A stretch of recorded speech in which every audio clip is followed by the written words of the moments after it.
back to this story. Today marks 1 year since the devastating collapse of a five-story building in George in the Southern Cape.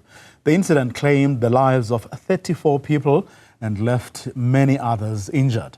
Over the course of the 11 days, rescue workers toiled tirelessly, sifting through more than 6,000 tons of rubble in a desperate effort to save lives. Joining us now to help unpack this is Gundo Maswime, a lecturer in the Department of Civil Engineering at the University of Cape Town. Dr. Maswime, thank you very much for joining us. Really appreciate it. A year on from what the minister told us a short while ago, the Engineering Council of South Africa is yet to produce a report.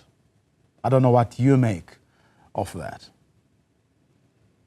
Yes, well, there is a number of organizations that participated in the investigations, Department of Labor, the NHBRC, and I also believed that the Engineering Council will probably have the most important role because they are the ones that can tell the nation what brought the building down. All the other ones that I've mentioned are regulatory bodies. So probably the only understanding we have is that there is still a criminal investigation that's underway. So the Engineering Council might be aware of what actually happened, but is not able to share with us. But I think a statement to that effect would have also put the nation at ease, especially those who have lost their loved ones during this tragic incident. So I'm hoping I'm hearing you correctly. You're saying that given the enormity of the task at hand, it's not unusual, or it shouldn't be something that concerns us, that a year on we still don't have that all-important report. No, I'm not saying we shouldn't be concerned. In fact, the kind of investigation that would have been done to determine what brought the building down could not take a week of engineers on site doing forensic work, sending samples to the labs for testing and so on. It shouldn't take a week. Maybe we can give them another week of writing the actual report, but then at least by now, let's assume that the criminal case formulating charges and so on is a legal process that is delaying. But the nation should be knowing by now what brought the building down, because NHBRC, for example, they have suspended already at least 3 of their employees, but it's about processes that were not followed. And it is still very difficult to link the processes to the actual disaster. Well, to an extent, some of the processes would have enabled the NHBRC to pick up some of the potential gaps, like there seems to have not been a proper geotechnical investigation done. But we don't know if it was a case of the bearing capacity of soil that brought the building down. It's unlikely that that is the case. So it is that type of detail where we are seeing what the NHBRC has suspended its employees for, and maybe there are cases for them to answer based on their processes. But we are not convinced yet that that is what brought the building down. So they seem to be becoming more accountable than they're supposed to be. We want to hear from a structural engineer who's going to say, I've looked at the designs. The person who did the designs was competent enough, and they have not made any mistakes. They didn't they didn't underestimate the loading of the building.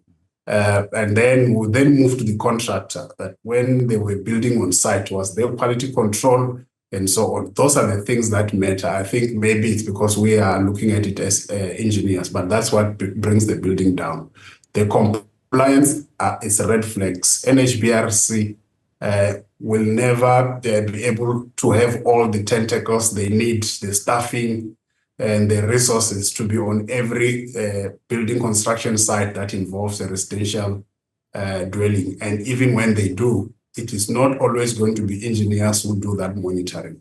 Well, on that note then, given the fact that, okay, we're still waiting for those structural engineers and the Engineering Council of South Africa to come up with that report. But while we wait, we already know, as we've been told by the Minister of Human Settlements, that there have been systemic failures that encapsulated multiple levels of oversight, widespread non-compliance with stringent regulatory standards set out by the NHBRC. We already know that there were serious shortcomings. So what's most likely to come by way of recommendations then, at least at that level or with respect to those particular issues? The NHBRC, I think about 3-4 years back, required an approach or a system that will guarantee that they will be able to prevent these types of disasters. They approached the University of Johannesburg, like a process audit was done with recommendations. It appears that about a year ago, they requested another one without having implemented the first one. So the problem on the NHBRC side could be implementation. But when it comes down to the ground, so that is the responsibility of, that's the regulatory responsibility of the state. But when it comes to the having the right competence or professional negligence, that is where we now look at the professionals who were involved on the actual job, okay, to do the design and the actual construction. That's the report we are not getting. Okay. But the NHBRC, the review of their systems is very critical because they have taken best practices from many different places. They have got international standards, ISO standards, but they also have certain categories of the foundation or soil classification from that is most certainly coming from Australia, okay, and so on. So bringing all those things to South Africa would also have required that they have the right staffing to be able to execute projects. So there definitely will be gaps that need to be systematically reviewed. So there is still a lot that they must do themselves. Dr. Maswime, let's leave it there for today. Thank you very much for your time. I really, really appreciate it.